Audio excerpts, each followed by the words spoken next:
This is A Different Perspective with Kevin Randle.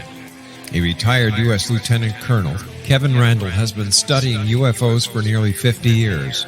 Kevin has investigated some of the most famous UFO cases in the world and has been consulted for dozens of documentaries about UFOs.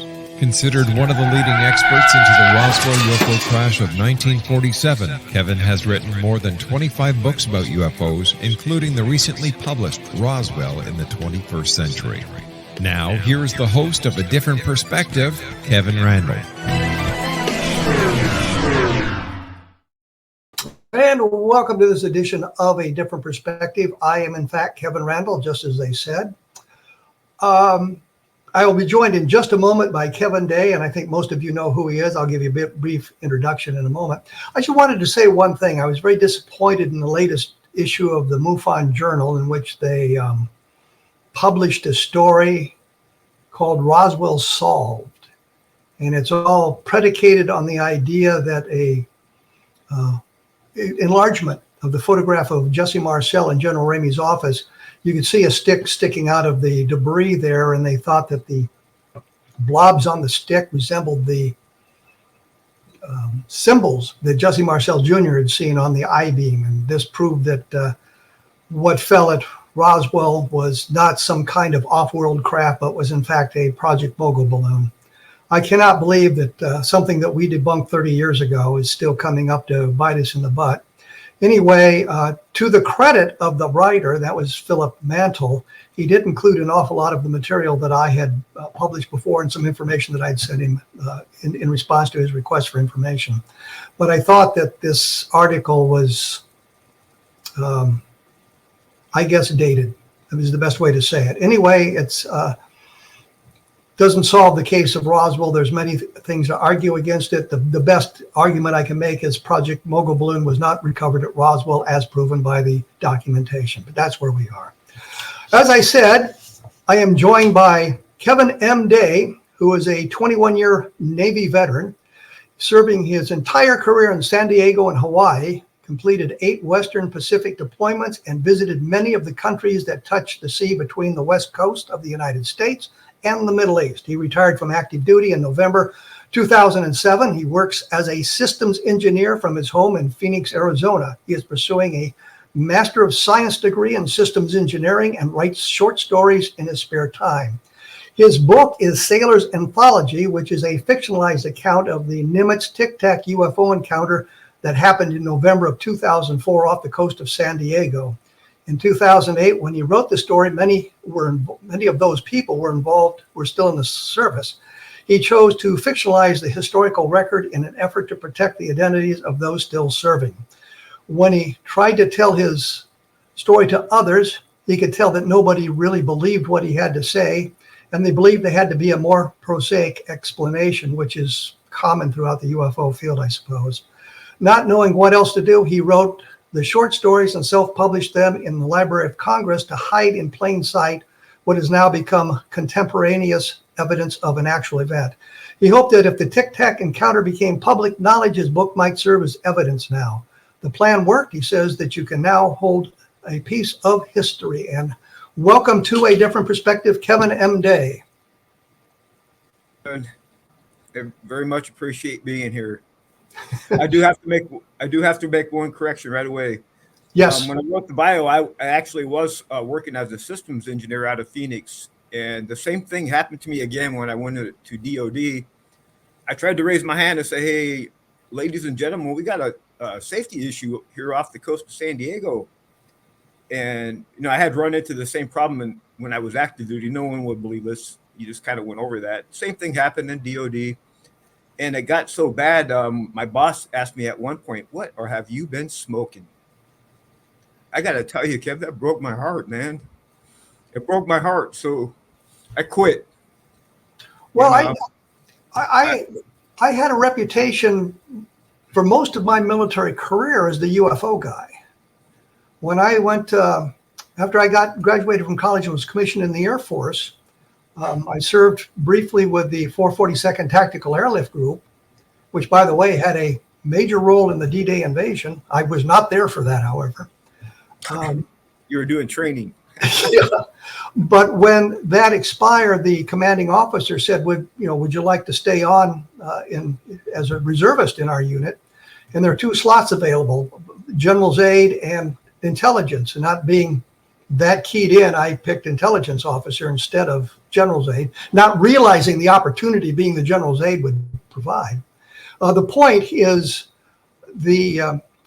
as an intelligence officer, I had to have a top secret clearance, of course. And what I found out, my father knew the agent, OSI agent, who was conducting the background investigation of me. And they had 4 or 5 articles in that file that I'd written that was critical of the Air Force investigation of UFOs. Great. But it never impacted my my career. I would get information from people and things like that, but I never had a problem with it. Although I knew that most people inside the military didn't accept UFOs as extraterrestrial craft. So I understand where you're coming from. Yeah, I had kind of the opposite experience. I was never seen as a UFO guy my entire career. I was pretty much a straight stick, by the book combat systems training team member. And, when I was up and coming, I always kind of listened to Art Bell, Coast to Coast AM, and I always had a curiosity active. And, being out that much time at sea and behind radars and going out at night and looking at the stars, I was always kept it in the back of my mind, my eyes open, but I had never, ever seen anything. And I got to tell you, Kev, the really weird thing about this event, like you had mentioned, I had made 8 deployments. I was part of 6 different at-sea commands, including 3 admirals tours and 3 Aegis ships. And this is a very strange part of this scenario. And if I get emotional here, you'll understand why in a minute. Absolutely. My very first deployment, I had done really well on operations A school, graduated number 1 out of 90. And because of that, I worked really hard. Because I wanted first orders. I wanted to have a choice where I was going to go. I chose Vincennes, USS Vincennes, CG-49 out of San Diego, California. My first deployment under Captain Rogers. We deployed. I had gotten there, did the workup cycle. We deployed. It was during Iran-Iraq war. They'd almost shut down oil shipments in Iraq and through the Gulf there. And we were patrolling the Straits of Hormuz. I'm not real clear exactly what happened, but because it's very confusing. Our helicopter may have crossed the international line, and rightfully so. The Iranian bog hammers came out and to check it out. What the heck are we doing? So in their territory. And whatever happened, shots were fired at the helicopter, and we went to general quarters. We were, and they came at us. They were open fire. We opened fire back, and we ended up sinking 9 bog hammers. And the ship's twisting and turning, bobbing, and we're trying to land the helo back on board as we're trying to return fire and not get shot. And I was a newbie. I had nothing at all to do with the surface side engagement or the air side engagement. I had a pretty boring watch called JOTS, Joint Operation Tactical System. But the weird thing is, Kev, I was standing, my job was right behind Captain Rogers. I was the closest person to him behind anyone. And I was on a different net for my particular job, but I kept hearing conversation over on the other side, F-14, F-14. And what had happened was we were engaged in a surface engagement, and all of a sudden this new radar contact launched out of Bandar Abbas in Iran. And it was coming straight for us. And this weird part of me was thinking, Kev, you've been standing here for months. But so had everyone else in front of me. Isn't that a comm error? But I couldn't say nothing. But I knew. I don't know how I knew, but I knew. Well, I was going to say when you mentioned that you were assigned to the Vincennes, I knew that they had been involved in that incident with the Iranian aircraft. I was there at that time, so I can understand the emotion about that. Yeah. So you were right there in communication. Well, you were not in communication with the captain. I was standing here. I was fighting myself. Like, should I say something? Should I say something? I could have gotten us killed because a year before the Stark had gotten hit by an Exocet missile shot by an F-14. 37 American sailors got killed. So I was kind of in a quandary here. I didn't have any information on tacticals to provide, just my own instinct. In my experience of standing here watching the display all this time, but I kept thinking, everyone else had too. And the only reason why I didn't, I was like almost ready, and Captain Rogers stood up, make goddamn freaking sure that's not a comm error. And the next thing I know, he stood up, cycled the key, 2 missiles, 296 people. Yeah, that left an imprint on me. I almost got out. One of my best friends was Iranian. But I said to myself, no, Kevin, you can't get out. You've got to make goddamn sure this never happens again. Yeah, that's what I did. That's what I did, Kevin. I stayed in and I became the best of the best. Now, this is why, I went to Top Gun school and whole 9 yards. This is why this story is so strange, because when this Tic Tac thing happened off the SoCal coast in 2004. Now, SoCal, of course, is Southern California. Yes, sir, out of San Diego, right there in the Whiskey 291 operating area. Believe it or not, I was getting ready to retire. That was my very last time on a ship. So that's the bookends of my career.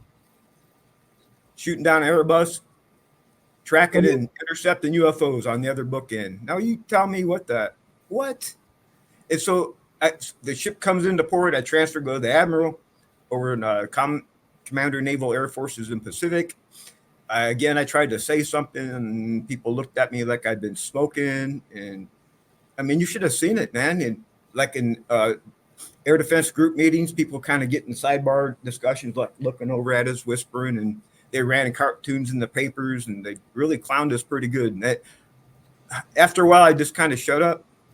I never did tell my friends and family about it until about 2 years later. Well, I can understand that. Yeah, and so I missed. I was E8, Senior Chief Petty Officer, and I was up for E9, and I had a pretty good shot of making it. But for whatever reason, they only made one E9 in the whole Navy that year. I would say that making E9 is the epitome of an enlisted career. You're at the very top, the very pinnacle of an enlisted career. It's so few men make.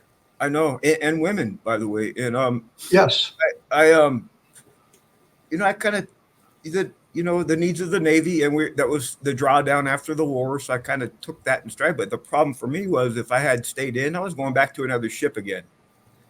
So I had a good job offer, someone that I'd known for a long, long, long time. So I punched and I took the job, and I got out of the Navy. Well, we'll get back to the UAPs and the Tic Tac here in a moment. I got to take a quick commercial break. My blog, of course, is www.kevinrandle.blogspot.com. There's nearly 1,500 articles dealing with UFOs on that. And for those of you who are interested, I'll get back to that right after this. I got to go. Thank you.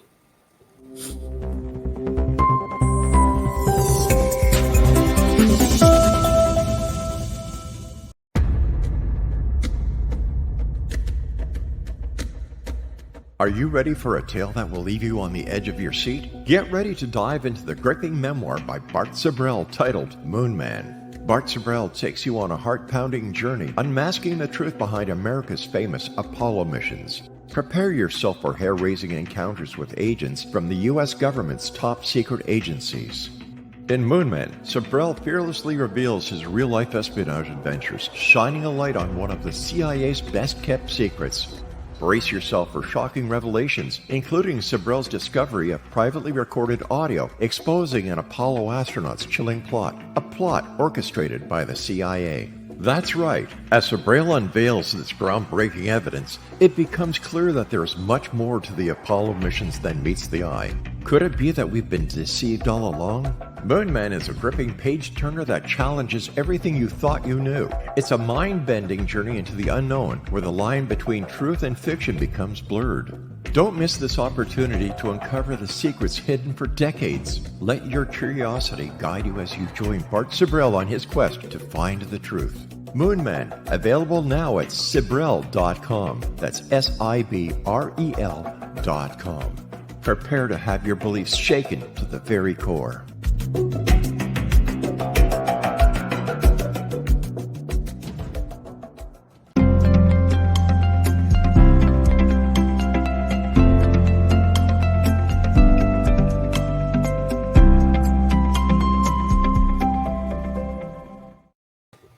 And I am here with Kevin Day.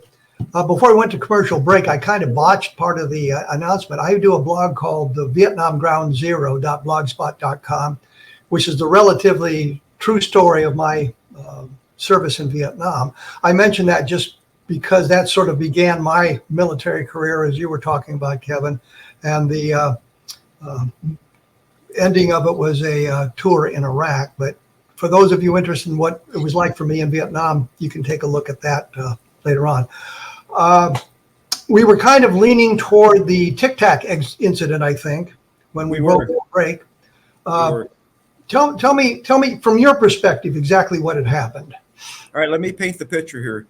USS Princeton under Captain Smith, now retired. We were off the coast of San Diego with our strike group, USS NIMITZ Strike Group, and it was my last underway on the ship. I was a combat systems team trainer, and my role at that point, I was the qualified air warfare controller coordinator, and so my role was really to take grade, come up with a lessons learned plan at the end, so we could fine tune watch stations and who was going to school and the whole 9 yards, right? So I was walking around combat, I had headsets in my head, and I was reviewing all the stations. And it was my air defense plan and my exercise. I had designed it, I had briefed it. We had spent months getting ready for it. So we're off the coast, and about 3 days to 4 days before we were going to do the 8X, we started to notice these strange contacts coming out of outer space, sub-Earth orbit, above 80,000 feet.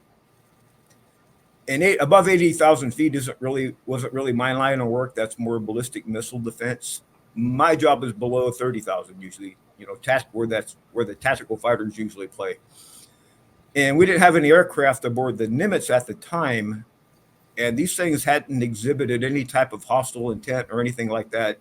So I was madly scrambling, making phone calls and radio transmissions, looking at all of our documentation to find out if someone had basically screwed the pooch, and they were running an exercise on top of mine, which is not supposed to be done because people die and things get broken when you run one military exercise on top of another and no one knows what's going on. That's kind of what happened in this recent shooting, by the way, when they tried to take out the ex-president. There was definitely a mismatch of communications going on, and that's kind of what I was trying to avoid, that same type of thing, right? So anyway, they went away, and by the way, just so you know what they were doing, they would come down right off the coast of Catalina Island. Geographically, they come out in groups of 5 to 10 at a time from 80,000 feet. They'd stop there for a little while, and then all of a sudden they go that fast down to 20. They were above 80,000 feet? Could you detect them above 80,000 feet, or was that outside the range of your sensors? I can't go into the ranges. And stuff. Okay. Yeah. But anyway, they came down to 80,000, down to 28,000, and then they would just stop right off the coast of Catalina. And believe it or not, I mean, these things zorch like less than a second from one spot to the next. How many feet is that? 50,000 feet, right? No sonic boom, no nothing. And they would just hang out there. And then the weird thing is, one by one, they would leave the main group and they would track right through our playground, right through Whiskey 291, right from Catalina Island. And every single one of these contacts faded from my radar in the same exact spot in the sky, right about 60 miles north of Guadalupe Island off the coast of Mexico.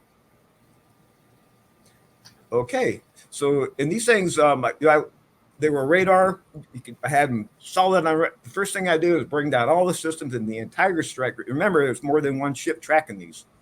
So we had gotten new every time you're home from deployment, you go in the yards, get upgrades. So we were out testing the systems, brought everything down. And guess what? The contacts were even sharper and stronger. They were definitely real. I go out at night, look at them through the big eye binoculars as they're tracking, and everyone else in the bridges were too. I mean, these things were real.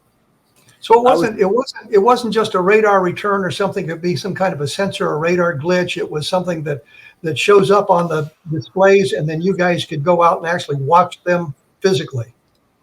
I definitely went through your line of logic that you just expressed. It was, yeah, I did my due diligence, and you never really know for sure, just like in all things in life, right? But I tell you, when the morning of during the night, or maybe it was the night before, the aircraft had come on board the carrier, and we were launching for the ADEX, and the contacts weren't there, right? But as soon as we launched, here they come, and they started tracking, and Cap Smith comes down to the combat. I call it combat for short, CIC, Combat Information Center. Comes down, makes his way down. I pull him off to the side. I say, "Hey, sir, we've been tracking these things for several days now. And your senior chief standing here is extremely concerned for safety of flight. I do not want to crash into one of these because I think they're real. Because someone's going to ask both you and me, sir, why we were so damn curious. And it's not going to go well for us." And he looked at me and said, "You're right, senior chief. Intercept and VID." I was like, fuck yeah. I went back to the air side, and I was greeted by a bunch of smiling, happy faces, because that's exactly what we wanted to do. So Commander Fravor launches. He was that kind of guy. He's a commander of the Fast Eagle Squadron, Top Gun pilot, good to go, right? He launches. We we suspend the exercise because we're going to transition to a railroad tasking. We take control. I send him to the closest object. I'm the air intercept control supervisor, right? And my junior guy is right in front of me, and he's control. So if his name ever comes forward, just know it's not me talking on the radio, right? So we go to the closest object about 30 miles north of us, out to the northeast a little bit, and he gets right co-altitude with it. And it's him and the wingman, right? Fast Eagle 1 and 2. They get in the merge plat, which on the 2D display, you're looking at the symbology. We're not looking at raw radar. We have little symbols, like Egyptian symbols looking things that we look at. As soon as he gets in merge plot, the thing drops 20. He says 20,000. I seem to remember 28,000, but we'll go with his number. 20,000 feet down to 50 feet above the water in 0.78 seconds. No sonic. And that was displayed on your sensor arrays? Absolutely. And his visual observation. Absolutely. And every symbol has its own track number, like 4456 or whatever it is, right? The track number didn't change. It was the same object, right? So he goes chasing it down. He leaves the wingman up high. He goes chasing it down. He gets down co-altitude. This object, whatever it was, recognizes him. And I'll tell you why later. He gets in a little dogfight. I have the comms on the overhead speaker, and all of a sudden, this guy is a Top Gun grad, right? Top Gun, badass, hours in combat, 6,000 hours in his logbook. And on the radio, all of a sudden we hear, oh my God, I'm engaged. Just like that. We're like, what in the, what? Yeah. And right then, and these are his words, I saw this on radar, the thing disappeared right in front of him. And I swear to God, you know where it went? This will put hairs on to make the hairs on your arm stand up. Like if this is the aircraft carrier, right? Let me get it in the display. And over here is the bad guys. We put up, and next up here, we put up stations here, all pre-populated. So all the pilots know where to go, what station they're going to man already. It's all briefed and everything. We hadn't even manned any stations yet. He was the first one to launch. Guess where that object went? To his first station. It went to his. That's what I say, his station. Yeah, his. Not close, Kevin. Exactly on the long altitude, everything. And how do you react to something like that? So we reacted by canceling training, is what we did. Now, I want to kind of fast forward to what happened here a little bit. Well, let me ask you a question. Let me ask you a couple of questions here. Was all of this? I'm assuming all of this was recorded. Absolutely. So not only the displays and the sensor data was recorded, but the communications was recorded, and Yep. and what was going on in the aircraft was recorded. Absolutely. So it's not just your interpretation or his interpretation of what he was seeing. We've got it documented as well, so it can be looked at by people who can interpret it from I guess a calmer position, because they're not engaged in the activity. Yeah, and there's real good reasons for it. Obviously, number one, you want if there's an accident, you want something to figure out what the heck went wrong, right? Number two, you got lessons learned, so you can go back and apply lessons that you've learned. Oh, we can do that part better. And the third reason, there's other reason, but a third reason might be technical, like something glitched in the system or something. We got to record it and figure out what happened. But yes, the answer is yes. It was all recorded. And during the night, a helicopter came on board the ship. I was in my rack sleeping when this happened. Apparently, two people in suits and ties came on board the ship and took our data. Apparently, it happened to the other ships too. So it was not just your ship involved in that. It was all the ships in the fleet were involved. That is my understanding. Of course, I wasn't on the other ships, so yes, it's hearsay. I don't have proof. But the helicopter, well, you weren't there, you didn't see it. Was anybody able to identify where the helicopter came from? Do we know who these people were? Short answer is no. I'm sure there's people that know, but I never found out. You're not one of those lucky people. I wasn't one of them, no. But the captain would know. I'm not even sure he knew. Well, he would know where his orders came from. I can't believe he'd surrender that information without some kind of authority to do so. Well, you got to remember, underway on a ship, we've got helicopter operations coming and going all the time for all kinds of personnel transfers, logistical transfers, training and lessons learned and stuff like that. So we're constantly setting flight quarters on the ship. Now, for example, if the admiral's coming on board the ship to visit us, the captain's definitely going to know, and be tuned in onto that. But if there's just like a parts run or something that's come over the ship, he may know about it, but he's okay, got it. It's part of the plan of the day. Check. Let me know if something goes wrong, type of thing. So the clean answer is I'm not real sure what he knew and what he didn't know. I was never told. But I'm thinking that this would be something. It's not like a parts run. It's not like the admiral showing up. It's these two guys showing up, and they're taking the data from you guys. The captain would have to know that. I cannot think of a situation in which he would not know these guys are coming on board and they're authorized to take this material away with them. Well, he definitely knew that part, but maybe he didn't know the why part of it. Well, yeah, that or or probably you shall do. Yeah. May not have known the agency they represented either. I'm going to have to take another quick break here, and we'll get back to discussing this in just a moment. Once again, I say try to do this in the right order. The blog on UFOs is kevinrandle.blogspot.com. There's an awful lot of information up there. Shows from the past are also available through that blog as well. I will be back right after this with Kevin Day, and we'll be talking UAP.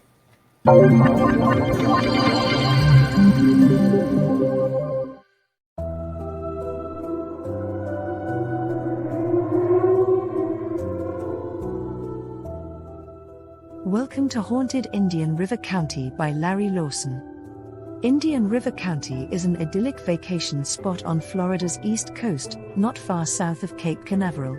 Known as part of the state's famed Treasure Coast, many are unaware of the deep and fascinating history this area played in the development of the Sunshine State.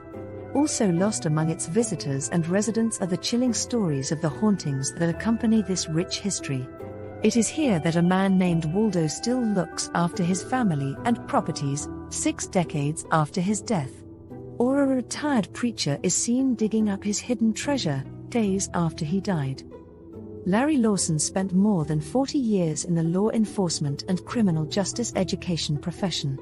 He holds a Bachelor of Science degree from Nova Southeastern University and a master's degree in public administration from Troy State University. He serves on the board of directors of the Indian River County Historical Society, is the director of the Florida Bureau of Paranormal Investigation, and is the owner of Indian River Hauntings, LLC, where he provides historical and paranormal tours and events. He has been actively researching the history and paranormal legends of the Treasure Coast of Florida since 2010. Larry is currently the host of Paranormal Stakeout radio TV show on the Exozone Broadcast Network and the past host of Encounters with the Other Side on WPSL Radio in Fort Pierce, Florida. Pre-order your copy of Haunted Indian River County by Larry Lawson on Amazon.com today.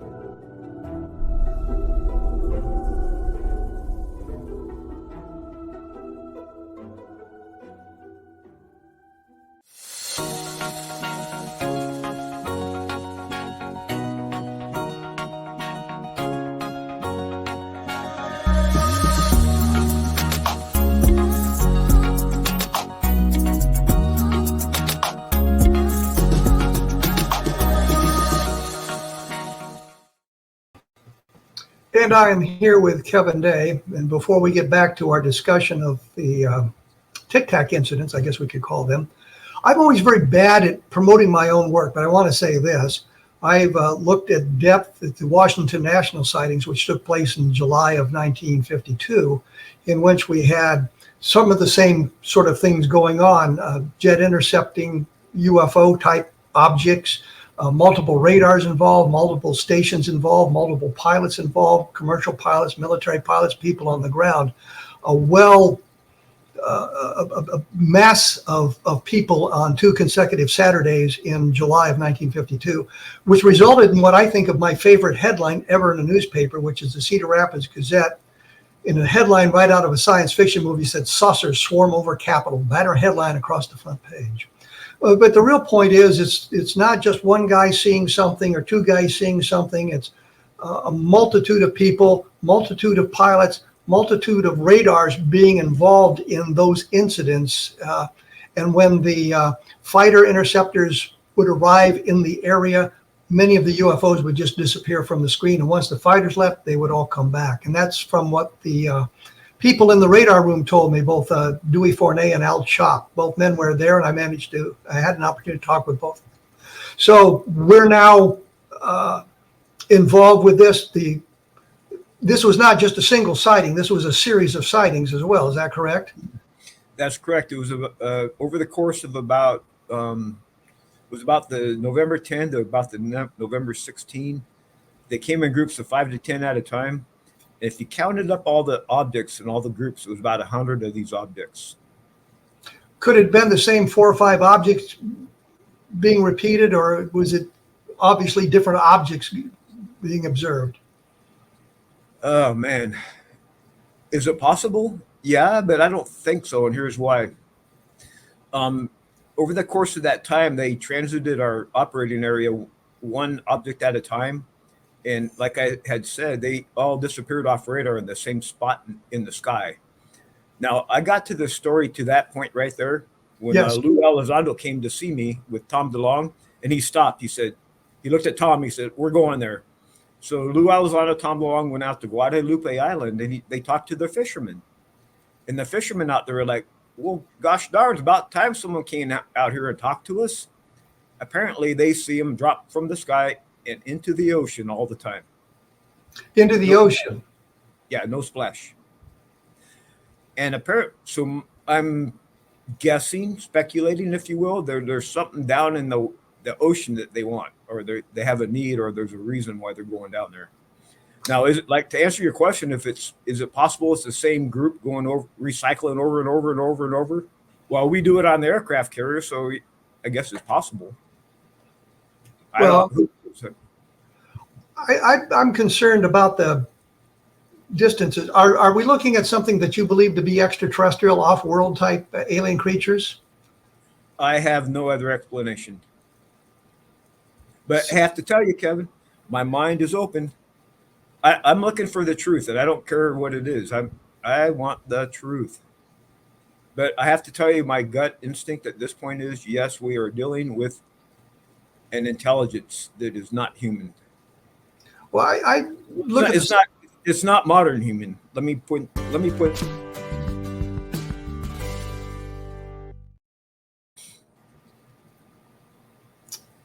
I'm thinking of like the Roswell case. I've looked at all the possible explanations, terrestrial explanation that's offered, and I cannot find one that fits the facts. Ergo, I must go toward the extraterrestrial, but I would like something a little more definitive than just, this is my conclusion based on the fact I've eliminated all the possibilities of some kind of terrestrial craft. Are you sort of in that same place, or? I'm in the same train car with you on that one. And we talk about, I think there were 3 videos that were released during this time. Are you aware of additional videos and things like that that would be available? I'm only aware of the 3 videos that U.S. Navy has produced, and there's a pretty cool story behind that too. I was going right before the break. I was kind of going to something that I've kind of figured out over the years, and boy, this is real conjecture. Okay, it's real speculation. Just let me say that, because what else do I have? You know, I have a brain, and I'm thinking, and I'm doing research and studying and everything, and I have a pretty good bullshit filter, right? But anyway, when the 2004 event happened, right, I'd always wondered, how did it know, and why did it go to his cap station? It was always eating on my brain, right? Years later, time went by. 2017, I had made it home, quit my job, ended up here in the wilderness, looking for researching a family mining claim, 100 years old gold mining claim. I found it. That's a whole nother story. NASA's interested in it now. It's huge. It goes from Northern California, Northern Washington. I can show you the research, but I figured I could never mine it because it's in the wilderness. I said, screw it. I published it, and I went on, and I forgot all about Tic Tac. I was volunteering down here at the golf course. I love the golf. I just reopened the kitchen, and the golf tournament was on. A final putt on number 17. I was carrying out a plate of food. Hey, Bob. I dropped it. You just spoke about the videos. That one video, the Tic Tac, was playing on CNN. I was so freaking shocked. I don't know how I made it home. You know why? Because I was the only person on the planet that had actual evidence that it really happened. It was in my book in the Library of Congress, just like I had planned. Now, you say your book. I wish my book was for that moment. If it ever became public, I could prove it really happened. How else do you explain the presence of my book in the Library of Congress, of all damn places, that totally tells this whole story from A to Z? Now, I changed the names and I changed the date by 1 year, but the name Tic Tac is in the book. The names of the ships are in the book. There's no question it's the same story. And of course, it was in the Library of Congress prior to that information. I checkmated them. Yeah, that's why I published it. To publish it, to do that, and to get it off my head, to get it off my mind. I've done something with it. I can go on in life. So it was therapeutic too. I did it for a couple of reasons. But so what happened was I came running home. I get on the phone with my buddy, Gary Voorhees from the ship. And I said, hey, Gary, he was from Computer Guy, right? I said, you and I were there, and we can't let Commander Fravor twist in the wind here by himself. We've got to speak out. We've got to let people know this really happened and we have evidence.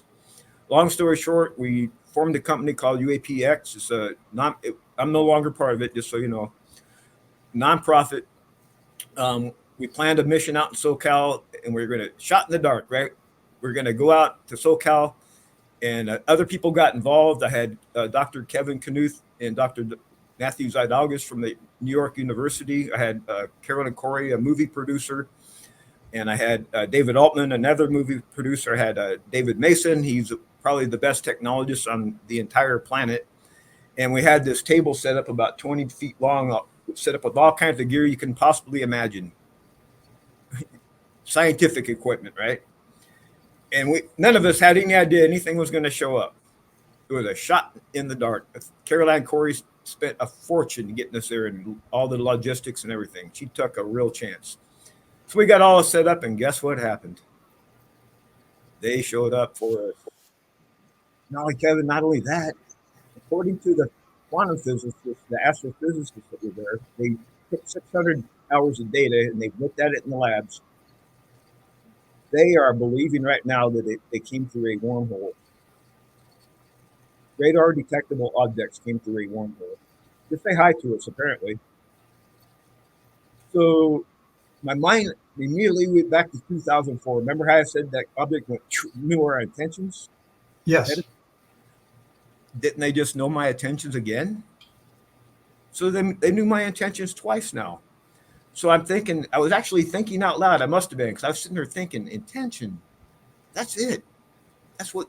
And all of a sudden, Dr. Zydalgas walks up to me, and I still get goosebumps. And he said, Kevin, I have a question for you. I said, what, sir? He said, do you think intention has anything to do with this? And I froze. I said, yeah, absolutely. And it took me years to figure out the role of intention in the universe. But Kevin, I got to tell you, I think I did. In fact, in the last 2 months, I have developed actual mathematical equations that, and I have a bunch of derivative equations off of it too, that directly relate the force of intention to the fundamental forces. Gravity, strong nuclear, weak nuclear, and electromagnetism. And this is how I figured it out. And it all led from one question. And let me hit you with it. And let me run through my logic here before you interrupt me. It's like a chain of 4 questions. Well, wait. I'm getting awfully close to the commercial break. So yeah, definitely take the commercial break. Because this is like the juicy part of the interview. So take the commercial break. I've got like 2.5 minutes before we get there. So I'll fill the time with a no, couple I can run through the logic real quick because it's real easy. Let's save it for the last segment and get it all stuck together so we don't have that break interrupting it. I was going to say, because you talked about electromagnetic energy involved in this, and I've been studying the level land UFO sightings from November of 1957, where the objects were close to the ground. They stalled car engines, filled radios with static, dimmed headlights, and all that sort of thing. The sheriff of Hockley County, Texas, that's level land county, was talking about there being hundreds of people calling into the sheriff's office, the police station, talking about the close approach of this UFO stalling the cars. It's a marvelous case. The Air Force managed to deflect everything to a question of how many people were involved. They said there were 3 people who actually saw an object. Don Kehoe, who is the director of the National Investigations Committee on Aerial Phenomena, which was a civilian organization, Major Don Kehoe, who had been a Marine pilot, as a matter of fact, said there were 9. I went through the Air Force file and found 13 people. So the Air Force file even kind of negates their argument. The real point is we're looking at this event from 1957, 1952, the Washington Nationals, and we can see where the government and the military conspired, I guess is the best word, to downplay the importance of these sightings. They've been going on that long, and we've got all this evidence built up, and yet it's been misdirected into other areas. We're told that these things are hallucinations, delusions, misidentifications, and all sorts of things. And yet the documentation exists, the evidence really exists. I personally haven't held any of the debris or anything like that in my hands to say, yes, this is physically real and it's not made from this earth. I would like to see that. But once again, I will say that all of the things that I have seen with the Roswell case and these other cases, we've eliminated the prosaic, we've eliminated the terrestrial, and we have no explanation other than we move toward the extraterrestrial. When we come back in just a moment, we'll get to your logic, and we can do it without having to interrupt it. We will be back right after this.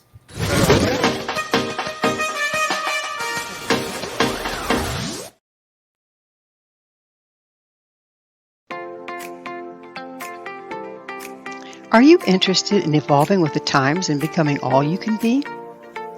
Don't you wish there was one place to find the latest information to help guide you through the process? I'm Gwilda Wiyaka, host of Mission Evolution Radio TV. Join me on my mission to find the latest evolutionary knowledge and tools. The guests on Mission Evolution are leading experts in a wide variety of divergent topics, including allopathic, holistic, and integrative medicine, epigenetics, enlightenment, quantum physics, meditative practices, environmental issues, spiritual evolution, trauma healing, and so much more. Mission Evolution Radio TV is aired worldwide through the X-Zone Broadcast Network, X-Zone TV Channel 32 on Simul TV. You can enjoy our archives of radio or TV shows with our compliments at www.missionevolution.org. Come see the amazing lineup of guests and topics. With more than 200 episodes to choose from, you're sure to find what you're looking for. Visit www.missionevolution.org.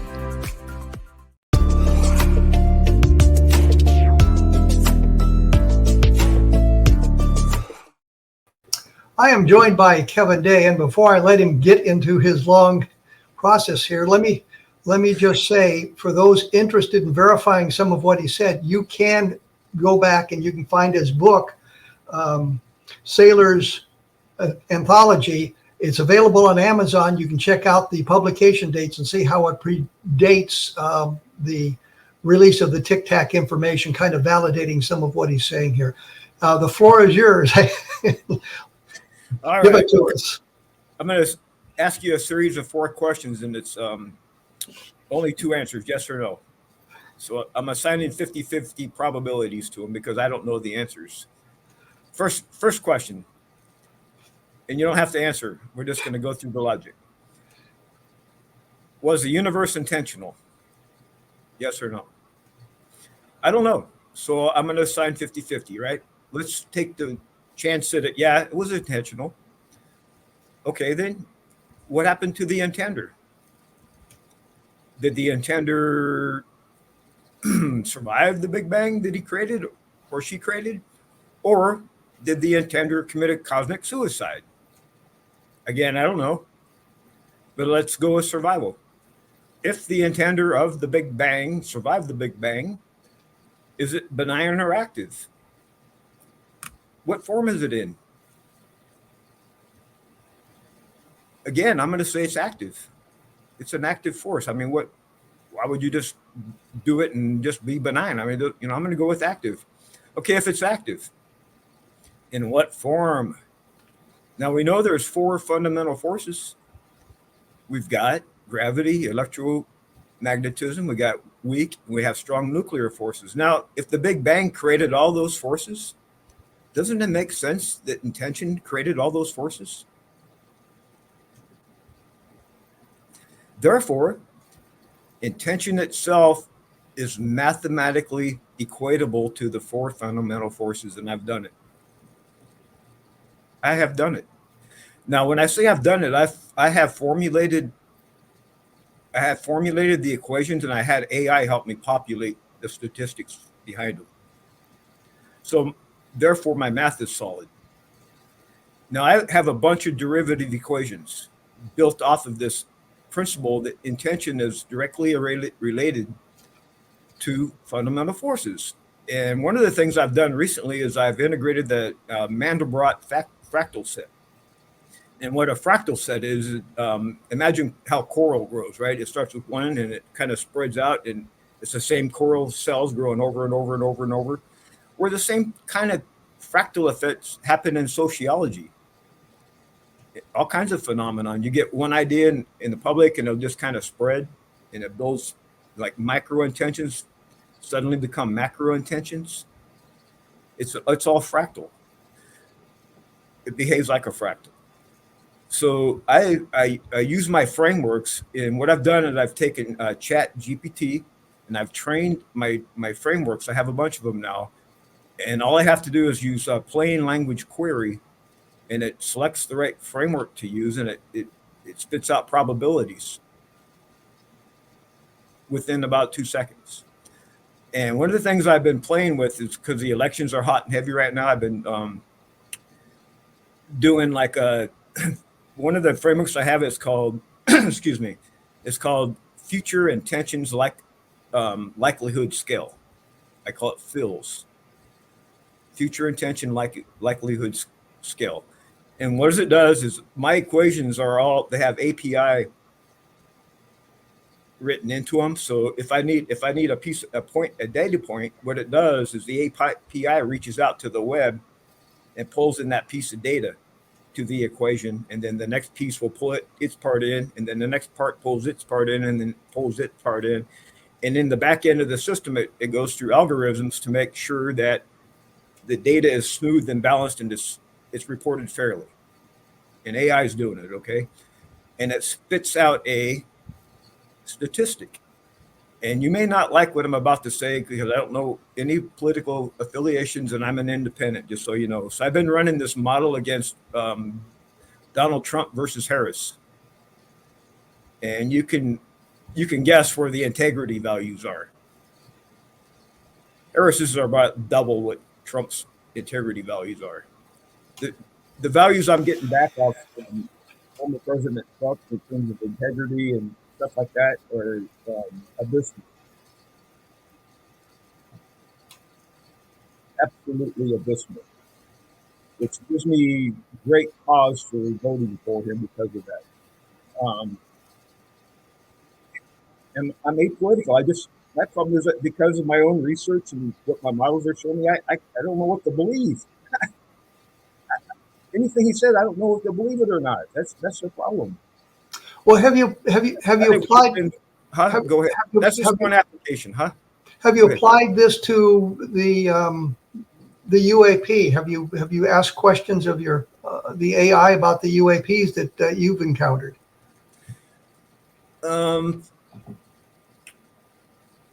That's really an open-ended question. I need a precise query. But what I really like to do is, anyone listening to this, challenge me through you, Kev. Have people collect some queries people want done, and I'll produce reports for you, and I'll just show you what this thing can do. For example, what's one that I did recently? I had it set up to automatically report the deltas between polling data in the swing states, just so I could get the trends of the polling data. Now, they've got polling firms that do this, of course, but it costs a lot of money. The models I have do it in like 2 seconds. And I've been comparing results, and my results are better than theirs. For example, I was the one that predicted this recent Trump implosion. Was what happened was, because my models came back and they said once his national poll ratings go below 60%, he's going to start to implode. And he started to implode exactly at that point. I can show you mathematically. The model gave me the answer. If you go back on my Facebook page, you'll see where I've been posting this for like the last 2 weeks. I've been posting all the results, because what I'll do is I'll run it in the model, and I'll use a screen capture, and I'll actually capture it as a picture, and I'll post the whole picture onto my that way. If you want a copy, just click it and copy it. You can have it. But I guess the real question is moving away from the political arena. The whole reason was to give you some examples using a situation that's it's on everyone's minds right now. But these models can be used everything from, you can use them in chemistry, you can use them in physics, you can use them in math, you can use them in biology, you can use them in social phenomena, you can use them in astrobiology, quantum physics. Have you applied it to the possibility of extraterrestrial visitation, for example? Because we can argue the physics of the situation. The distances are impossible for us to imagine. The length of time it would take to travel between stars or among the stars is literally astronomical. The short answer is no. And since you asked it, I have to ask myself, why not? You know, maybe I'm just not ready there to do that with it yet. And part of the problem, Kevin, is I don't know what to ask. I mean, in order to get the right answer, you have to ask the right question. That's the key to this whole thing. You have to know what questions to ask. Otherwise, you're going to get the wrong answers. Well, I know David Rudiak, who's been trying to interpret the Ramey memo, which is this document General Ramey was holding in his hand when he was photographed in 1947, about the text. And he's run that a number of times, but the answer changes. That's a great. Hey, do me a favor, send me that, and that's a perfect thing for my model to test. That's exactly what I want to test right there. We can certainly do that, and I know the people who can do that. I see by the old clock on the wall we're kind of running out of time here. Your book is available on Amazon, which is Sailor's Anthology, and it's got Correct. It's got the information about. Correct, and there's also a free copy, because I didn't write the book to make money, and I'll give it away all day long. So I'll send you a link to the free copy. Okay. We can have it, okay? Because I'm not. And I can post that. I can post that on my blog for those of you who would like to. Absolutely. Okay, we'll do that. Yeah. I got to say, I've really appreciated you taking time to chat with me today. It's been an interesting conversation, to say the least. Can we come back and do it? Because I wasn't even close to being finished. What happens when I only have an hour? We just don't get to where we need to go. Certainly, you can come back and we can talk about that. Okay, good. I cannot imagine the horror of being involved in the Vincennes incident. It just is astonishing. So I was able to turn it into good. That's the only thing I could do. I had to internalize it and use it as a source of power. Well, again, thank you so much for taking your time today. I'll be in touch. I'll send you the links as soon as I have them available as well. Thank you so much. All right, thank you. Next week, believe it or not, we're going to be talking about the Ramey memo and another analysis of the Ramey memo by a guy named David Jones, who is not involved with a locker. That's a kind of a, I guess, nautical joke, or the monkeys for that matter, which would be a musical joke, I suppose. He's looked at the data using, I think, one of the scans that I was involved in at the University of Texas at Arlington Special Collections. I've been there twice where we've done scans as the technology has advanced to see if we can discern what the memo says. There's a key phrase that David Rudiak talks about, which is victims of the wreck. Others have viewed it as remains of the wreck. There's a number of interpretations for that one critical word. If it says victims of the wreck, it changes the conversation if we can get a consensus. And that's what I was talking about with David Rudiak. He had used artificial intelligence on the memo. And the first time he ran the scenario, it came back as victims of the wreck. And I thought, well, this is great. Now we've got some kind of scientific evidence that leads us in that direction. It's just not an interpretation of visions of faces in the clouds type thing. But he ran it again, and it didn't come up with the same answer. We would hope that by putting this out on the internet, others would be able to get the same thing. It's kind of like the Roswell slides, for those of you who remember, where we had to blur the placard on the photograph, and people around the world were deblurring it and getting the same answer. So it worked out that this is what the placard says. With this Ramey memo, we have not had that kind of luck. I know David is still working on that. There's other people working on that as well, trying to discern exactly what this says.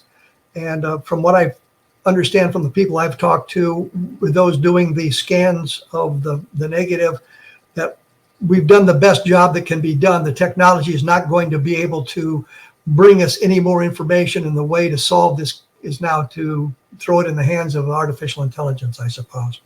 Once again, my book, Understanding Roswell, gives you a different perspective on the Roswell case and tells you a little bit more about the people who are involved in that. Understanding Roswell gives you a history of the whole thing.